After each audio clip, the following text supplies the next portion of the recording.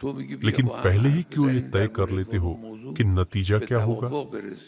यह जिद कि हमें हर हाल में इसी समझौते तक पहुंचना ही होगा, यह नादानी है। यह नादानी अमेरिका के राष्ट्रपति, कुछ सीनेटरों और वहां की सत्ता में बैठे अन्य लोगों द्वारा की जा रही है।